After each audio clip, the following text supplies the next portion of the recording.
Olá, seja muito bem-vindo, muito bem-vinda a mais uma edição do Sagres Internacional, essa edição número 243 do 143ª edição do Sagres Internacional. Sempre muito bom ter você com a gente aqui, agora também em vídeo. O podcast tradicional, já com as 242 edições aí no seu tocador de podcast preferido, agora também em vídeo na Sagres TV e no canal da Sagres no YouTube. Então, muito obrigado pela sua companhia. A gente está chegando para falar então do contexto internacional, sempre com análises credenciadas, com as informações confirmadas, enfim, chegamos com o Sagres Internacional. Comigo aqui, Rubens Salomão, e como sempre também com o professor de História e Geopolítica, Norberto Salomão. E aí, professor, tudo bem? Tudo bem, Rubens, que bom, né, que a gente começa essa nova caminhada aí, em vídeo agora. Muita gente me cobrando, cadê o podcast e tal, a gente ficou aí umas quase 3 semanas sem fazer, né? Mas agora está aí para todos aqueles que gostam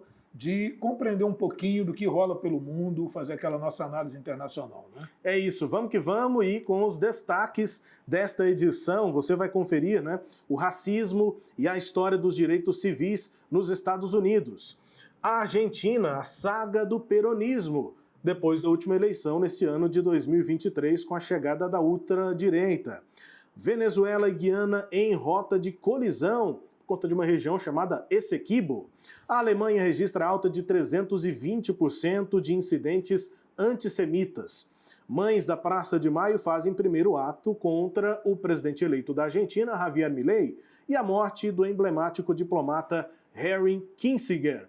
São os destaques desta edição do Sagres Internacional, que já está no ar, e a gente vai para o primeiro tema logo depois da vinheta.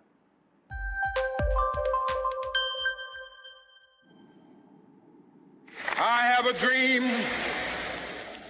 that one day on the red hills of Georgia, the sons of former slaves and the sons of former slave owners will be able to sit down together at the table of brotherhood.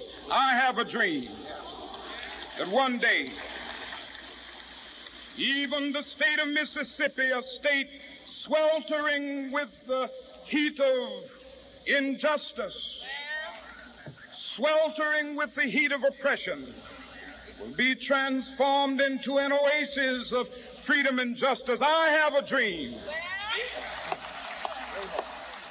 that my 4 little children will one day live in a nation where they will not be judged by the color of their skin, but by the content of their character. I have a dream today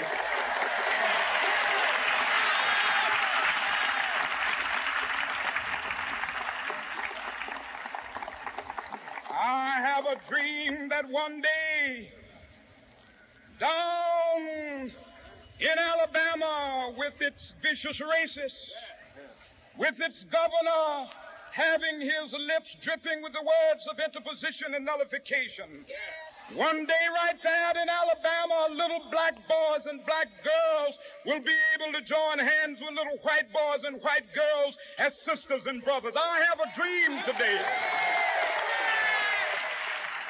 Histórico, né, professor? Discurso de Martin Luther King, lá em 1963, completando agora 60 anos, e com o discurso do Martin Luther King a gente começa, então, esse nosso tema, nosso primeiro tema desta edição. Professor, nesse período, né, a gente vai abordar a questão do racismo, da história dos direitos civis nos Estados Unidos. Então, assim, vamos começar falando, né, sobre o contexto histórico e geográfico e as origens dessa segregação racial nos Estados Unidos. É isso, né, Rubens? Todos e todas que nos acompanham aí, né? É bom a gente lembrar que a questão racial nos Estados Unidos tem a ver muito com toda a história de como o país foi construído, né? É bom lembrar que nós tivemos colonização no norte do que atualmente são os Estados Unidos e também na região sul dos Estados Unidos. Olha, aqui tem um mapinha até para a gente dar uma olhadinha. Toda essa parte norte, de amarelo e laranja, é a região da chamada Nova Inglaterra, caracterizada muito mais por uma colonização de povoamento, essa região norte. Já a região sul, onde está a Virgínia, Carolina do Sul, Georgia, né? Essa região, Maryland, essa região ela foi colonizada com o intuito de explorar os produtos tropicais, né? Aqui, o algodão, o índigo, o próprio clima da região vai propiciar isso. E justamente por isso, essa região sul é a região em que nós vamos ter um grande número de mão de obra escravizada africana. Então, acho que aí dá para a gente entender um pouquinho dessa história, né? Aí o cruel tráfico africano, que sempre marcou todas essas sociedades que adotaram esse sistema de exploração, né? O chamado comércio triangular atlântico. Por que comércio triangular atlântico? Porque vai envolver Europa, África e América, né? E nesse contexto, a opressão sobre esse tipo de população foi, naquela época, considerado natural, era um negócio, era o tipo de sociedade que havia até então, né, Rubens? Então as raízes estão ligadas, as raízes desse processo estão ligadas a isso, porque quando você escraviza o outro, você dá ao outro a condição de que ele é inferior e vai imputar a ele uma série de condições negativas. E é óbvio que isso vai perpassando aí ao longo do tempo, né? A gente está vendo imagens aí da produção de algodão, né? Enfim, sempre uma marca, né, dessa relação escravocrata lá nos Estados Unidos, nessas fazendas, né, nesse tipo de fazenda. Isso. Tinha fazenda também de cana, como a gente teve aqui no Brasil. Índigo, né, que era um outro produto também para tingir, né? Já viu que no jeans tem o índigo blue? Sim. O índigo é uma plantinha que a gente chama de anil no Brasil, é uma plantinha que você esfrega lá na mão assim, sua mão fica meio roxada, azulada, né? Então isso também foi muito utilizado. Bom, e aí a gente foi tendo essa expansão, né, para o oeste lá nos Estados Unidos, o desenvolvimento também econômico, isso chegou a um outro momento, digamos assim, econômico e social também nos Estados Unidos, também em relação a esse regime escravocrata, professor. É isso, né, Rubens? Porque você vai tendo, depois aquele processo da chamada marcha para o oeste, em que, obviamente, a população de negros, de índios ou indígenas e de mexicanos acabou sendo massacrada por esse processo de expansão para o oeste, né? E é nesse contexto aí da expansão para o oeste, a gente já está em meados aí do século XIX, que nós vamos ter a candidatura de Abraham Lincoln, né? A candidatura do Abraham Lincoln vem um momento em que já ocorria anteriormente algumas leis que visavam regulamentar a escravidão. É bom lembrar que em cada estado americano você tem uma legislação, né? Cada estado pode adotar a sua própria legislação, desde que essa legislação não vá contra a Constituição e a unidade, né? A união, a federação. E nesse sentido surgiram vários compromissos e acordos que delimitavam, porque os estados do Sul tinham leis que permitiam a escravidão, e já estados do Norte já tinham abolido essa questão da escravidão. Então esse era um problema realmente que incomodava, confrontava, porque você vai ter uma elite ao norte ligada ao comércio e à indústria, e você vai ter uma elite ao sul ligada à produção agrária e escravista. Então vai haver uma natural colisão nos próprios projetos políticos. Bom, e a eleição do Abraham Lincoln e a Guerra de Secessão, né, mudaram o contexto dos afrodescendentes lá nos Estados Unidos, professor. Enquanto a gente vê aí no mapa, nessa divisão com os estados atuais, mas como era essa divisão lá da Guerra Civil, da Guerra de Secessão, ao sul, esses estados em roxinho, aí, um roxo claro, e amarelo, esses estados do norte, daí a guerra, mas enfim, a guerra e a eleição do Lincoln mudaram a relação, o contexto dos afrodescendentes por lá. Pois é, óbvio que ocorreu uma certa mudança. É sempre bom a gente lembrar um pouquinho dessa história do Lincoln, né, o que aconteceu. O Abraham Lincoln faz uma proposta eleitoral, ele é do Partido Republicano. Ele faz uma proposta eleitoral de criar taxas para proteger o mercado interno estadunidense, o que não agradava aos estados do Sul, que exportavam para a Inglaterra a matéria-prima e importavam da Inglaterra produtos industrializados, e o Norte precisava de matéria-prima barata e precisava de mercado para os seus produtos. E esse mercado seria o Sul, então era preciso integrar a economia do Sul à economia do Norte. E um outro ponto que Lincoln afirmava é que, para integrar essas duas economias, era necessário abolir a escravidão. O Partido Democrata foi contrário, alguns porque estavam ligados às causas escravistas e racistas do Sul, e outros porque entendiam que essa medida que o Lincoln propunha era inconstitucional. E era mesmo, porque a Constituição americana diz que cada Estado-membro tem autonomia para elaborar suas próprias leis. Justamente por isso, por ser inconstitucional, quando Lincoln propõe a abolição da escravidão, ele vai propor por meio de uma emenda constitucional, a emenda número 13, que só foi aprovada em meio ali ao processo de Guerra de Secessão. Aí houve a Guerra de Secessão, né, porque o Lincoln foi eleito presidente em 1860, os estados do Sul não aceitaram a eleição do Lincoln, elegeram seu próprio presidente, Jefferson Davis, e se colocam em um movimento separatista ou de secessão. Secessão no sentido de secção, de separação, né? E aí a gente teve uma guerra civil americana, um conflito brutal, né? O Lincoln consegue, em meio a isso, estabelecer a abolição da escravidão, e mesmo com a abolição da escravidão, né, Rubens, surgiram grupos racistas violentos, como a Ku Klux Klan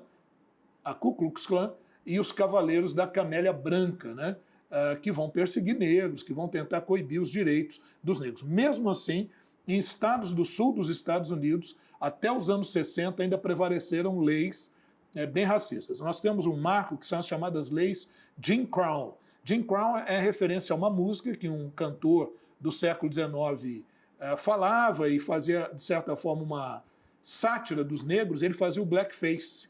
Então, Jim Crow acabou sendo o nome dessa lei, acabou sendo o apelido dessas leis em vários estados do sul que segregavam mesmo. Escola para negro, escola para branco, espaço que o negro podia ocupar, espaço que o branco podia ocupar. Repito, até os anos 60 do século XX, a gente vai ter esse tipo de legislação. Pois é, e aí a gente teve essa segregação física, né? Em muitos lugares, antes aqui dessas manifestações, existia essa rotina, né, de ônibus, lavanderias, enfim, parques, filas, que eram dedicadas a pessoas negras, né? Que as pessoas só poderiam usar aqueles espaços.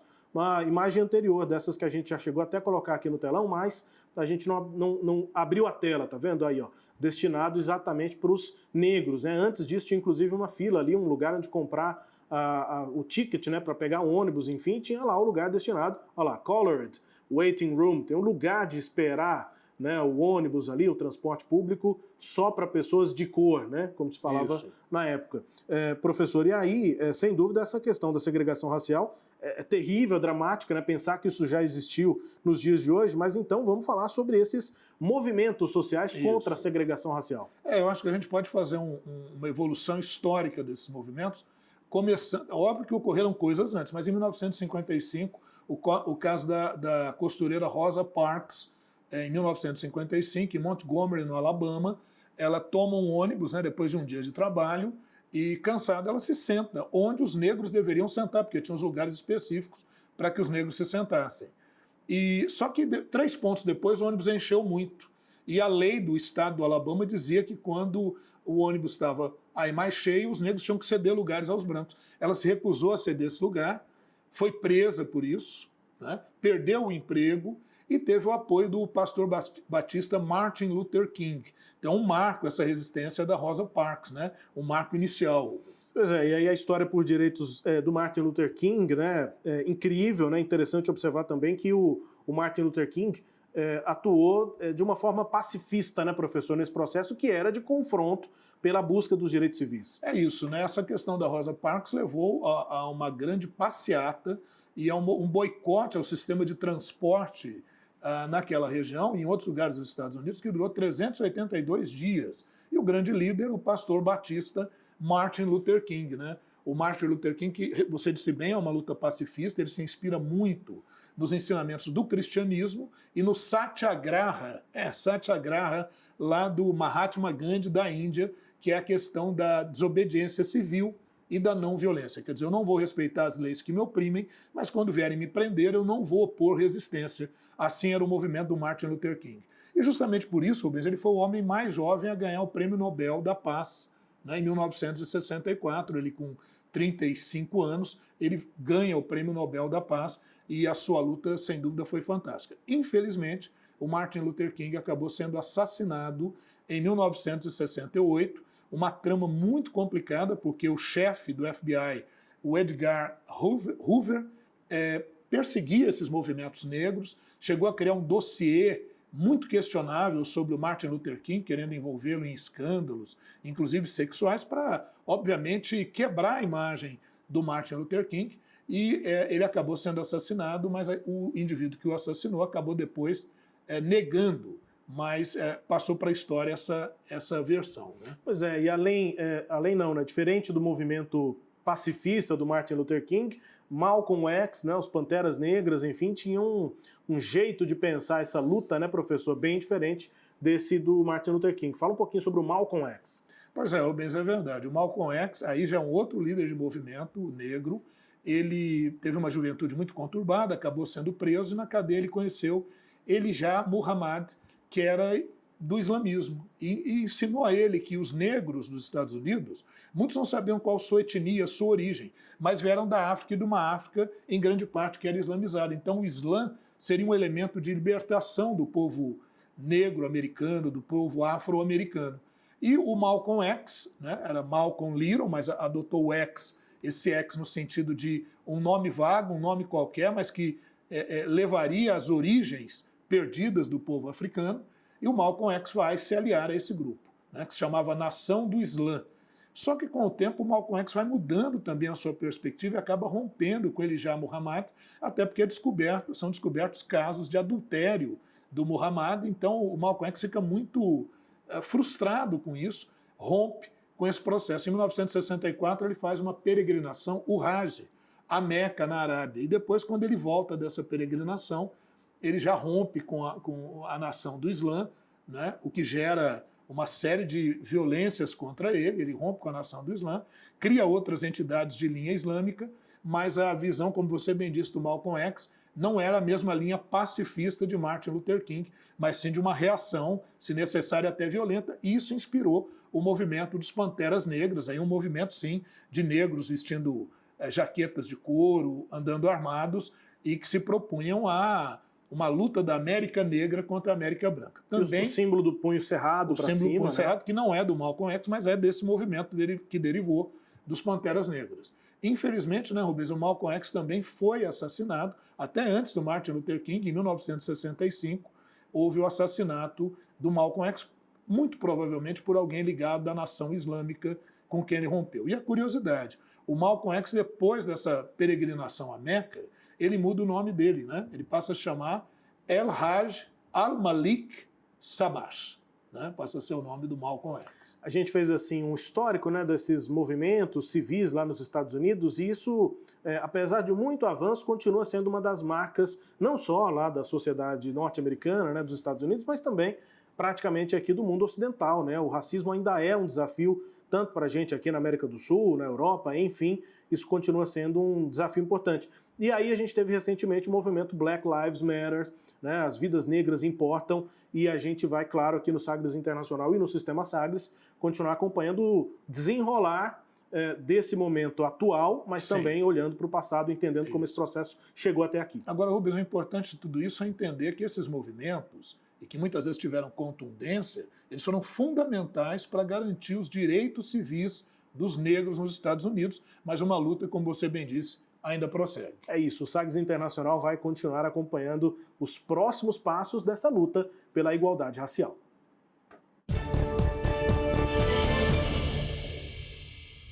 Yo no me metí acá para estar guiando corderos. Yo me metí acá para despertar leones. ¡Quiero escucharlos rugir! ¡Viva la libertad, carajo! ¡Viva la libertad, carajo! También lo dice Mao. Lo primero que el hombre ha de discernir cuando conduce es establecer claramente cuáles son sus amigos y cuáles sus enemigos. Y dedicarse después, esto ya no lo dice Mao, lo digo yo, al amigo todo, al enemigo ni justicia. Porque en esto no se puede tener dualidades. Terminamos aí com o Juan Domingo Perón, mas no começo, né, a gente ouviu um trecho, um iniciozinho ali de um clipe musical, né? Na verdade é um jingle de campanha, um dos jingles de campanha do candidato vitorioso na Argentina, Javier Milei, de ultradireita, né? Ele começa dizendo que não veio aqui para falar para cordeiros, né? Que ele Sim. vai lá para domar os leões, enfim. Depois vem um rock cantado por ele mesmo. E aí, na sequência, né, nesses contextos diferentes da Argentina, a gente viu aí o Juan Domingo Perón, aos amigos tudo, aos inimigos a justiça. Nem a justiça. Nem a justiça. Nem a justiça. É. Pois é, professor, então vamos falar sobre a Argentina nesse contexto aqui de eleições, mas primeiro para fazer esse retrospecto de um movimento, de um grupo, enfim, de uma linha política fundamental lá para os argentinos, que é o peronismo, né? Juan Domingo Perón deixou um legado que continua fortemente presente na vida política da Argentina. No ano eleitoral, as discussões sobre o peronismo e as contradições dele foram acentuadas. Então, esclarece para a gente as origens desse movimento que continua pautando a eleição na Argentina, mesmo quando não vence o peronismo. É isso mesmo, Rubens. É bom lembrar que o peronismo está dentro daquele ciclo, digamos assim, do chamado movimento populista na América Latina. O populismo, sempre aquele líder carismático, né, que atraía a atenção popular, que buscava apoio dos trabalhadores, que articulou a formação de sindicatos. Isso ocorreu em vários lugares da América Latina, a gente pode destacar 3 importantes. Né? No Brasil, com Getúlio Vargas, já na década de 30 e 40, na Argentina, com o Juan Domingo Perón, que vamos falar mais especificamente dele, né, do peronismo, e lá no México, com Lázaro Cárdenas, também nas décadas de 30 e 40. São os 3 grandes nomes do populismo latino-americano. Agora, com relação ao peronismo, é interessante, a Argentina nunca viveu um período de estabilidade política, de calmaria política. Sempre muitas tensões, muitas disputas. Há um país dominado por uma aristocracia agrária também na Argentina, um país tipicamente exportador, e isso muitas vezes colidia com o interesse de militares e de setores mais populares. Em 1943, houve um golpe de Estado que derrubou o último governo da chamada Década Infame na Argentina, olha o nome que recebia, né? E nesse processo subiu ao poder um grupo de militares, o GOU, G-O-U, GOU, o Grupo de Oficiais Unidos, oficiais conservadores, católicos, alguns inclusive, Rubens, simpatizantes do nazifascismo.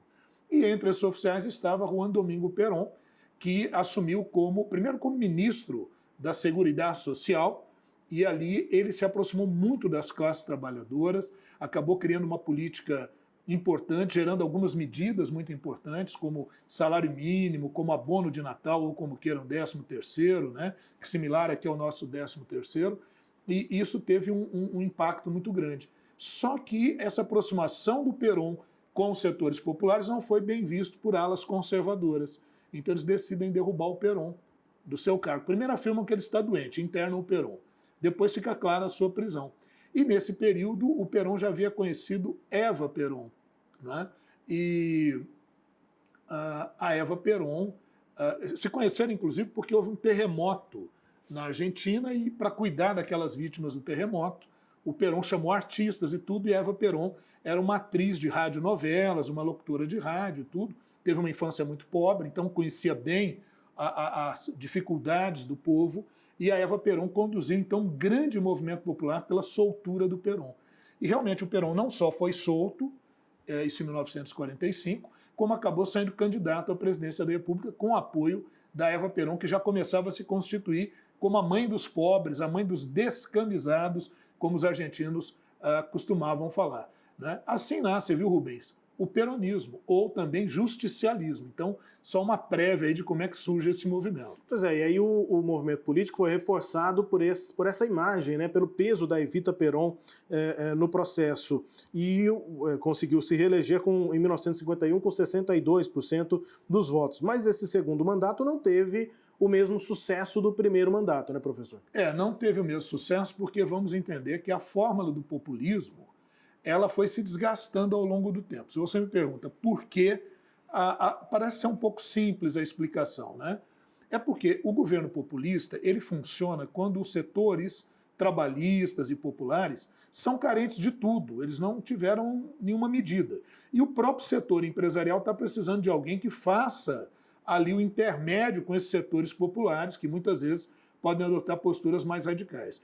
Mas entenda, à medida em que são concedidos direitos aos setores populares e garantias aos trabalhadores, o que esse líder populista tem mais a oferecer? Né? Não tem muito mais a oferecer. Então isso gera um problema, porque ele já não tem mais o mesmo nível de apoio que ele tinha dos setores populares e nem tem a simpatia das elites que normalmente tenderam a se aliar ao capital estrangeiro, ao capital internacional. Lembrando que o populismo tem essa pegada mais nacionalista, viu, Rubens? Então, ocorre esse processo. E outra questão é que no segundo mandato do Perón, se no primeiro mandato ele se aliou a setores da igreja, e havia um compromisso, uma fidelidade muito grande à questão da igreja, no segundo mandato, o Perón criou duas medidas que quebraram muito digamos, a confiabilidade desses setores mais conservadores, porque ele elimina o ensino religioso da escola, do currículo escolar, e ele aprova a lei do divórcio. Então isso tudo acaba tendo um impacto muito grande, né? Bom lembrar também que a presença de Evita Perón, que a gente citou há pouco aí, foi fundamental na conquista de direito das mulheres, né? As mulheres puderam, em 1945, votar, graças a uma lei que recebeu, inclusive, o nome de Lei Evita, a lei que permitia as mulheres votarem na Argentina. Só para aproveitar a imagem que está na tela, professor, é o justicialismo? É o justicialismo. Por uma pátria justicialista, a vida por Perón? Isso, e o Partido Justicialista, que é o nome do Partido Peronista lá na Argentina. Na Argentina. Bom, professor, e aí, depois de ficar 18 anos exilado, né, e da Argentina ter vivido uma ditadura militar entre 1966 até 73, o peronismo voltou a se fortalecer, viabilizou a eleição de uma chapa com o Perón e a nova mulher, Maria Isabel, a Isabelita, né, em 23 de setembro de 1973. 60% dos votos. E aí, qual foi a trajetória do peronismo a partir desse momento? Pois é, Rubens, olha o que acontece. O Perón, no segundo mandato, a gente falava há pouco, já não contava mais com as mesmas bases de apoio. Quando ele percebeu que ele estava perdendo a mão, ele começa a perdoar os seus inimigos. Isso é visto como sinal de fraqueza. E ele vai perdendo base de apoio e abre-se espaço, em 1955, para um golpe de Estado que derruba o Perón. Após esse golpe de Estado, ele vai se exilar em alguns outros países aqui da América e finalmente vai para a Espanha.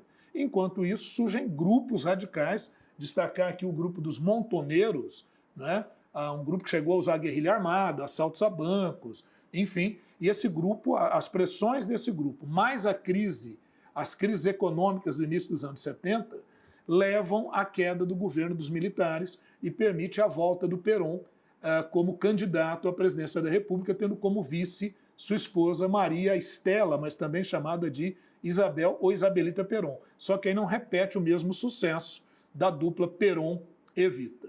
Uhum. Bom, e aí a gente tem esse processo de abertura política, né? Um presidente ligado ao peronismo só chegou ao poder depois em 89, professor. É isso, né, Rubens? Porque, veja, no governo de Evita Perón, ocorreu a primeira crise mundial do petróleo. E aí o governo dela, crise, greves e tal, perde apoio e vem um novo golpe militar na Argentina. Então, de 1976 a 1983, nós tivemos uma ditadura duríssima na Argentina, e aí, somente com o fim da ditadura militar, é que vem um candidato da União Cívica Radical, que é oposição ao justicialismo, primeiramente, e depois, posteriormente, vem a figura, aí sim, aí o regime militar, né, o grupo regime militar, Jorge Rafael Videla, o general que foi o primeiro presidente desse período militar de 76 a 83, né? E as costeletas grisalhas na sequência do Menem, né? Do Menem. Aí o Menem, sim, vai ser o primeiro presidente argentino do peronismo, é a volta, digamos, do peronismo. Só que um detalhe, ele é considerado por muitos grupos do peronismo um traidor do peronismo, porque o peronismo, Rubens, pega um aspecto que vai da esquerda a centro até a direita. Então tem as várias matizes, né, dentro do próprio peronismo. E ele adotou medidas neoliberais, então considerado aí um traidor, digamos, do peronismo.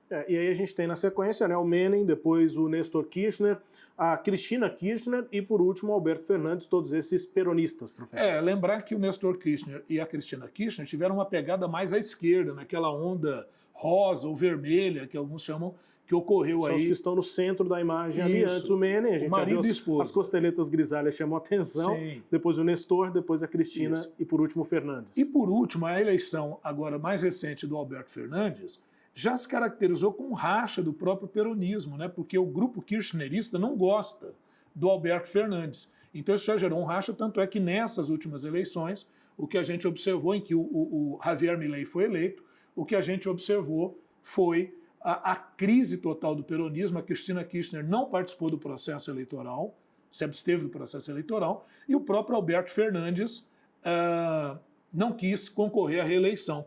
Então, nem a direita, nem a esquerda ou a centro-esquerda estavam resolvendo o problema da Argentina. Desesperados, os argentinos optaram por uma saída radical, que foi a eleição do ultradireitista Javier Milei, defensor do anarcocapitalismo, enfim, aí agora o resto, vamos ver o que rola, né? Só a história vai poder nos contar aí o que o Javier Milei fará, como é que será o final desse seu governo, né? Pois é, e aí com a imagem do Javier Milei, né, a gente destaca a importância da Argentina aqui para o Brasil, para o contexto aqui da América do Sul, da América Latina, né, e avisando, claro, que a gente vai também continuar de olho na questão aqui, em todo esse processo sempre muito tumultuado, né, na Sim. política lá na Argentina.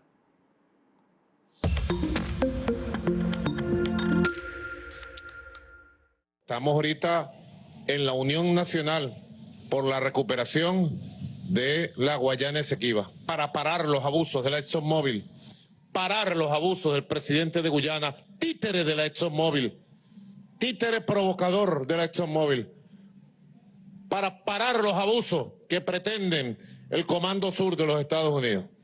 Estamos en batalla permanente. Margarita es ejemplo de patriotismo, valentía y libertad. Por Margarita empezó la tercera república, que fue la República de Bolívar, la República de Colombia, que se fundó en Angostura, pero empezó en Margarita, allá, en lo que hoy es el estado de Nueva Esparta. Allá empezó. Así que Nueva Esparta lo que hay es patriotas, patriotas para adelante es lo que hay en Nueva Esparta. Gente que ama a Venezuela, que ama la libertad y la independencia. Nicolás Maduro, ditador da Venezuela, num evento próximo ali à Guiana, fronteira com a Guiana, né, fazendo referência a essa disputa territorial e, eu ia dizer xingando, mas não está xingando, né? Está proferindo ofensas. Sendo hostil, né? Com o presidente da Guiana, por conta de uma disputa que não é nova, né, professor?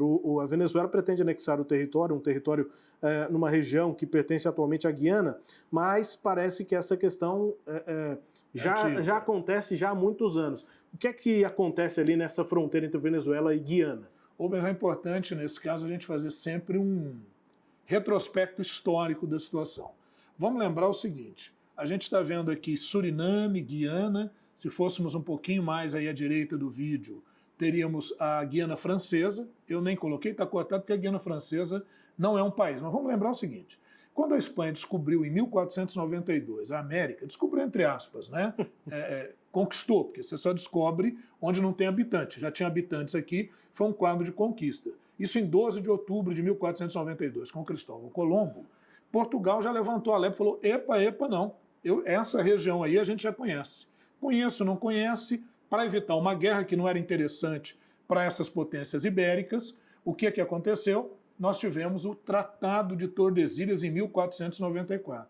E pelo Tratado de Tordesilhas, Rubens, o mundo foi dividido entre Portugal e Espanha. Só que nós temos países que entraram tardiamente na expansão marítima. Que países foram estes? Inglaterra, Holanda e França. Esses países não só não respeitavam o Tratado de Tordesilhas, como a expansão marítima deles se baseou em invadir áreas negligenciadas por Portugal e Espanha, quer dizer, aquelas áreas que Portugal e Espanha não davam grande importância, porque estavam muito mais preocupados com as áreas produtoras de cana-de-açúcar, ou produtora de ouro, ou produtora de prata, e essas áreas são os Estados Unidos, o Canadá, né, negligenciadas. E no norte da América do Sul, as Guianas. Por isso que você tem uma Guiana francesa, uma Guiana holandesa e uma Guiana inglesa. A Guiana francesa é Guiana francesa mesmo, mas não é um país, é um território da França, então nós temos um pedaço da Europa aqui na América do Sul, é importante dizer isso, nós temos uma região que faz parte da União Europeia aqui na América do Sul, que é a Guiana francesa, então não é um país independente. Nós temos a Guiana holandesa, que é o Suriname, mudou de nome com a sua independência, Suriname, e nós temos a Guiana inglesa, que ficou só Guiana. Guiana inglesa que surgiu por negociações lá no século XVII entre holandeses e ingleses. Os holandeses cederam aquela faixa para a Inglaterra. E ali já havia uma disputa entre a Inglaterra e a Espanha, que depois se tornou uma disputa entre a Venezuela independente e a Inglaterra, primeiramente, e depois Guiana, porque a Guiana só se tornou independente em 1966. Nesse processo todo, sempre houve a disputa entre aquelas regiões que estão entre o rio Orinoco e o rio Essequibo.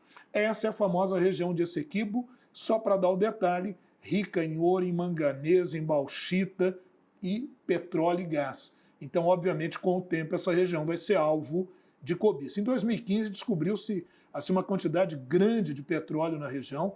Muitos falam em torno de 11 bilhões de barris de petróleo a capacidade de produção, que é muito grande. E, mesmo assim, Venezuela e Guiana iam levando a coisa, contemporizando a coisa. Depois de várias tentativas de acordo, isso passa para a ONU resolver. E a ONU diz que quem vai decidir isso é a Corte Internacional. Bom, e aí, professor, vamos só voltar naquele primeiro mapa que a gente apresentou para ter essa ideia geral, né? E aí, na sequência, a gente vai para esse detalhe. É isso, a Venezuela está lá, maior, né, no mapa, destacada. A Guiana Essequibo, essa região aí, tem a Guiana, a antiga Guiana inglesa, Guiana, depois o Suriname, depois vem lá a Guiana francesa, que continua sendo território francês. E aí, na sequência, o professor já está aqui no telão para a gente detalhar o próximo mapa, que aí sim a gente vai nessa Guiana Essequibo, essa região aí frisada no mapa, vamos detalhar como é que estão essas possíveis disputas, né, enfim, dessa região. Tá aí, professor. É isso, Rubens. Então aqui, esse mapinha, ele mostra todo um histórico da região. Então, essas linhas que a gente está vendo aqui, ó, a linha da Guiana, essa em 1824 foi estabelecida por um tratado. Depois, no século XIX ainda, houve a figura de um diplomata chamado Schosburg. Por isso a linha Schosburg, que é essa linha que vai demarcar todo o processo aí. Né? Mas veja, mesmo essa, você está vendo que essas linhas mudam, né? Você tem uma mais azulzinha, uma mais laranjinha, você tem uma pontilhada. Enfim, são essas disputas fronteiras diferentes, né? porque essas fronteiras elas foram sofrendo várias definições, ou seja, é uma área de fronteira indefinida. Tá? Está lá com a Guiana, mas é uma área cuja fronteira ainda depende de definição e ficaria por conta da Corte Internacional de Justiça resolver essa questão. Né? Pois é, e aí são várias versões diferentes, momentos diferentes na história para essa questão. Mas qual é a explicação para a retomada dessa disputa territorial? Não é nova. Por que está voltando agora, professor? Pois é, aí a gente tem que entender um pouquinho o que está rolando pelo mundo. Vamos entender o seguinte, a guerra da Ucrânia, olha onde é que a gente está indo, na guerra da Ucrânia, hein, Rubens? Na guerra da Ucrânia, houve uma crise energética. E essa crise energética tem obrigado os Estados Unidos a flexibilizar a sua política com a Venezuela, que era marcada por sanções, né? Ainda tem sido marcada por algumas sanções. Porque a Venezuela é uma das grandes produtoras de petróleo do mundo, faz parte, inclusive, da OPEP. E aí, nesse sentido, o que nós temos é um processo de flexibilização, de abertura para eleições na Venezuela. E óbvio que o Nicolás Maduro não quer abrir mão, obviamente, do seu poder. Né? E aí ele precisava de alguma coisa para unir os venezuelanos, porque a Venezuela é muito polarizada também, viu, Rubens? Entre aqueles que são chavistas, né, maduristas, e aqueles que são contrários. O termo chavista é o mais adequado numa referência a Hugo Chávez, que foi o cara que implementou esse processo de poder desde 1998 na Venezuela. Né? Ele, inclusive, muda o nome da Venezuela para República Bolivariana da Venezuela. Então é isso, Rubens. O que eu costumo brincar dizendo que a questão Essequibo são as Malvinas lá da Venezuela.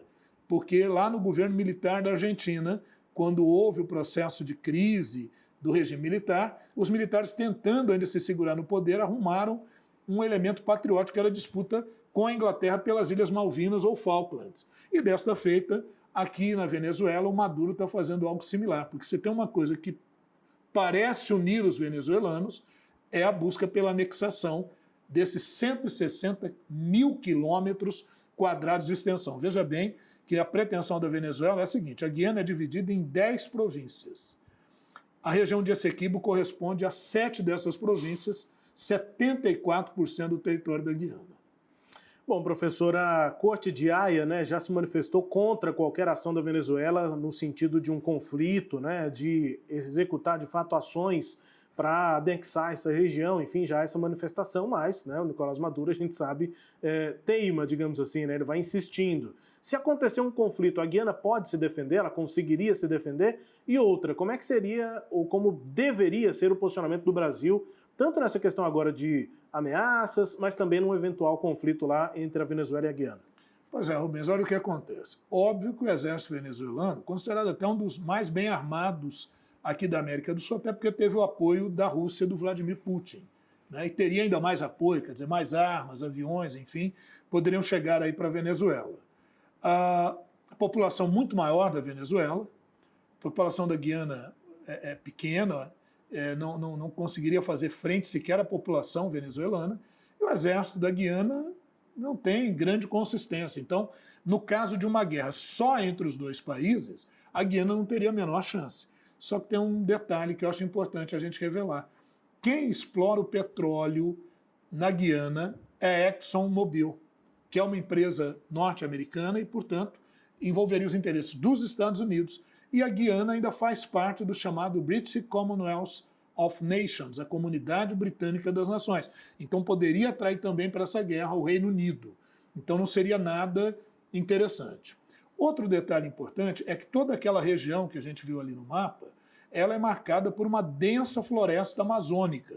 Então a Venezuela, para penetrar com seus exércitos naquela região, não seria possível, seria inviável. Então, ou iria pelo mar, né? Esses países são países caribenhos, é bom lembrar isso, estão ali naquela região que a gente chama de Mar do Caribe, ou iria pelo mar, o que poderia sofrer algum tipo de pressão de navios estadunidenses e tal, ou iria por terra. Para ir por terra, teria que contornar pelo território brasileiro, aquela região de Pacaraimo, por exemplo. Justamente por isso o governo brasileiro já mandou as Forças Armadas reforçarem suas guarnições naquela região, não só para que o Brasil não seja utilizado como área para deslocamento militar venezuelano ou da Guiana, mas também para deter um volume grande que poderia ocorrer de imigrantes vindos tanto da Venezuela quanto da Guiana. O presidente Lula já se posicionou no sentido de que uma coisa que o mundo não precisa é de guerra. O mundo não precisa de mais guerra. E a América muito menos. Então, provavelmente, a tendência do Brasil será buscar uma negociação, até como forma de manter o seu protagonismo no cenário diplomático internacional, né, Rubens? Pois é isso, né? E aí, só um posicionamento interessante é que uma das possibilidades seria a Venezuela utilizar o mar, né? E aí, o senhor citou a pressão da Marinha norte-americana, né, dos Estados Unidos. É aquele movimento que a gente já vê de vez em quando tem uma tensão em algum lugar, os Estados Unidos pode ter algum interesse envolvido, nesse caso está, digamos assim, muito próximo, né, lá do território, é quando os Estados Unidos posiciona porta-aviões, que são aqueles navios gigantescos com uma potência militar, enfim, bélica gigantesca. Então a presença de um porta-aviões em algum lugar já faz muita diferença. Isso já inibiria muito, né, dessa ação, pelo menos por mar e até por ar, né, por conta dos próprios aviões, dos caças, enfim. Um porta-aviões que os Estados Unidos posicionar um pouquinho mais para o lado de cá, já inibe muito a coisa. Isso, né? Verdade. Bom, professor, a gente vai continuar aqui no Sagres Internacional, agora destacando, né, informações pelo mundo, né, destacando aqui o nosso giro de notícias, primeiro na Alemanha. Depois de tudo que já aconteceu na Segunda Guerra Mundial, agora as pesquisas mostram aí uma alta de 320% em incidentes antissemitas. De 7 de outubro, quando o Hamas lançou aquele ataque terrorista, né, contra Israel, até dia 9 de novembro desse ano de 2023, quase 1.000 ocorrências foram confirmadas. Algumas envolvem violência extrema, também destruição de propriedade, é o que informa essa associação alemã, professor. Esse problema do antissemitismo já causou tanto mal, né, na Alemanha e na Europa como um todo, e agora a gente vê uma alta grande, principalmente em reação, né, a esse ataque do Hamas contra Israel, professor. É isso mesmo, né, Rubens? É bom lembrar que o termo antissemitismo é porque povos judeus e árabes têm origem semita. Né? A coisa deriva lá de Sem, um dos filhos de Noé, que teria dado origem a uma grande descendência, então daí semitas. Mas o termo antissemita, apesar de árabes e judeus serem semitas, o termo antissemita, o antissemitismo surgiu no século XIX, naquela região ali da Alemanha, da Áustria, da Polônia, para falar da perseguição aos judeus. Né? Então ficou esse termo. A questão de antissemitismo na Alemanha, principalmente no leste da Alemanha, na antiga Alemanha Oriental, não é novidade. Eles já vinham, muitos jovens ligados ao movimento neonazista alemão, já vinham realizando esse processo de profanar túmulos de judeus e tudo. Agora, com essa questão da guerra entre Israel e o Hamas, isso divide o mundo, divide opiniões e faz com que esses grupos mais radicais acabe intensificando as suas ações. Bom, seguindo aqui no nosso giro, professor, destaque também para a Argentina, né? A gente tratou aqui em um dos temas desta edição, mas agora vamos tratar mais especificamente sobre essa eleição do Javier Milei e as consequências. Já tem manifestação contra os posicionamentos do Javier Milei, a eleição, né, de um candidato eleito agora, mas de ultradireita. O movimento de mães e avós da Praça de Maio realizou em Buenos Aires o primeiro, né, de eventos aí de protestos depois das eleições presidenciais. O Javier Milei, do partido Liberdade Avança, e a vice Victoria Villarruel foram eleitos com 55% dos votos, e centenas, né, de pessoas se uniram ao grupo das mães da Praça de Maio, na região central lá da Argentina, e participaram de uma passeata. As mães da Praça de Maio, há 46 anos, se manifestam, né, professor? Elas são as fundadoras aí desse movimento, tiveram os filhos e netos vítimas da ditadura militar de 76 a 83, e elas se encontram toda quinta-feira às 3h30 da tarde. Avós, mães, as mães infelizmente, né, já vão deixando também a manifestação por conta do tempo que vai passando. Sim. Mas elas seguem em protesto lá na Praça de Maio, no centro de Buenos Aires. É isso, né, Rubens? A verdade é que o governo do Javier Milei e o próprio discurso dele sempre foi no sentido de minimizar o que ocorreu durante o período do regime militar na Argentina. E outra questão é que a Victoria Villarruel, ela é vice-presidente, né, do Javier Milei, ela é filha de militares, né, de um militar lá do período do regime militar. E também fala contra os comunistas, a esquerda e coisa do gênero. E aí as mulheres, aí, bravas mulheres da Praça de Maio, as mães e avós, né, las madres e abuelas da Praça de Maio, estão lá firmes porque elas disseram que não vamos esperar se o governo do Javier Milei vai dar certo ou não. É momento da gente retomar a questão combativa contra a injustiça, a ditadura, o autoritarismo. Teme-se muito, né, Rubens, na Argentina, que o governo Javier Milei tenda para um autoritarismo. Bom, vamos acompanhar, e só para a gente finalizar aqui o nosso programa, professor, qual é a avaliação que a gente pode fazer sobre os impactos da eleição do Javier Milei aqui para o Brasil e para o contexto da América do Sul, né? Me parece que depois do resultado das urnas, o Javier Milei já tem deixado de fazer algumas defesas que ele fazia com muita intensidade na campanha, e em alguns outros temas ele já está com um discurso um pouco mais brando. Não estou dizendo que o Javier Milei se transformou, mas a gente pode esperar que a realidade prática do contexto político difícil da América do Sul e da Argentina faça com que o Javier Milei entenda que revoluções, mudanças muito bruscas acabam tendo muito mais consequências ruins do que soluções para os problemas, professor. Veja, uma coisa é a promessa de campanha, ele parecendo um leão, né, com toda aquela performance, né, digamos assim, que ele fazia. Agora, outra coisa é você governar uma Argentina sendo que você não tem maioria no parlamento, você vai depender de muita negociação.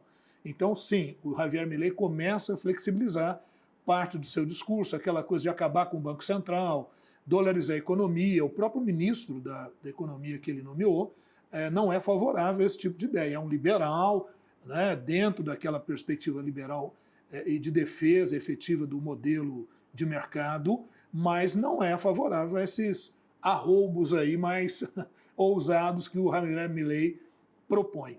Então, acho que o Javier Milei vai ficar muito mais preso à agenda de costumes do que à agenda econômica ou propriamente política, e nesse sentido eu acho que para o Brasil nós não vamos ter tantas alterações, porque de um lado é Javier Milei, do outro lado é Lula, tá certo. Mas de um lado você tem empresários argentinos e empresários brasileiros que têm boas relações e negócios muito lucrativos a serem feitos. A Argentina é o nosso principal parceiro econômico na América do Sul. Professor, um registro importante para a gente finalizar, quem foi Henry Kissinger, um Nobel da Paz, diplomata renomado, né, figura controversa também, ex-secretário de Estado dos Estados Unidos, que faleceu no dia 29 de novembro de 2023. É isso, o Henry Kissinger, ou Harry Kissinger, né, ele foi um diplomata dos governos, secretário de Estado do governo do Richard Nixon e do governo do vice-presidente, o Gerald Ford, que foi quem substituiu ali o Richard Nixon quando ele sofreu o processo de impeachment, do Partido Republicano. Então, o Partido Republicano a gente sabe que é o partido mais conservador do que o Partido Democrata. Então, Henry Kissinger representa isso. Ele ganhou o Prêmio Nobel da Paz por ter articulado o fim da Guerra do Vietnã, mas sobre ele recai uma série de acusações, né? Por exemplo, de ter apoiado e até articulado golpes de Estado na América Latina, grande parte dos regimes militares que se instalaram na América Latina teriam o apoio do Partido Republicano e a própria chancela do Henry Kissinger. Também, por outro lado, o Henry Kissinger teria apoiado, por exemplo, o golpe que levou Augusto Pinochet ao poder em 73, no Chile. Mesmo tendo recebido o Prêmio Nobel da Paz, houve grande controvérsia em relação a isso, afirma-se que mesmo no final da guerra, quando já estavam sendo retiradas tropas, ele aprovou bombardeios ainda no Vietnã. E, enfim, são questões muito polêmicas que envolvem esse personagem, mas sem dúvida um marco, né? Ele faz parte da escola de diplomacia. Não tem como você estudar relações internacionais, geopolítica, política internacional, sem passar pelo Henry Kissinger, não só pelas suas ações, mas também pelas obras escritas que ele deixou. Então, foi um intelectual de peso, mas sempre lembrando, dentro dessa linha mais conservadora e que muitas vezes se envolveu em conflitos bem graves do século XX. Fim de papo aqui nesta edição do Sagres Internacional, e antes de oficialmente aqui me despedir do professor, né, e a gente marcar um próximo encontro na edição que vem, né, em cada semana a gente está aqui com o Sagres Internacional, antes disso, gostaria aqui de dedicar esse programa, né, a íntegra desse programa e basicamente muito aqui do que a gente faz no Sistema Sagres de Comunicação, a um mestre do rádio, da TV, da radiodifusão no estado de Goiás, mas também no país, Virley Alves, que nos deixou nesse início de dezembro, né, nesse dia 3 de dezembro. O Virley Alves nos deixou, infelizmente, e a gente fica com muito aperto no coração, né, com aquelas dúvidas de como seguir sem ter um mestre do peso do Virley Alves, com a alegria constante do Virley. É sem dúvida um dia muito difícil para nós aqui, todos do Sistema Sagres. Eu convivi com ele por muitos anos, é de fato um professor para mim, mas mais do que isso, né, uma relação muito próxima com o Virley, e o professor Norberto Salomão também conviveu com ele. Então é isso, dedicar aqui esse Sagres Internacional à memória do Virley Alves. É isso, ainda registrar a morte do Pimenta também, né, que faleceu também essa semana, 2 perdas muito grandes, e que Deus possa confortar a todos nós e principalmente aos familiares, né, Rubens? E com a memória dos dois, honrando inclusive o trabalho dos dois, do Pimentinha e do Virley Alves, a gente encerra essa edição do Sagres Internacional, avisando que estaremos aqui semanalmente no rádio, na TV, no YouTube, enfim, agora em multiplataformas, trazendo muito aqui do cenário internacional, da geopolítica, conhecimento e análises, né, importantes para a gente se entender nesse mundão, mas falando aqui da terra do piqui. Valeu, professor, até semana que vem. É isso aí, Rubens, um abraço a todos. Fique ligadinho na nossa próxima edição. Tchau, pessoal, até semana que vem.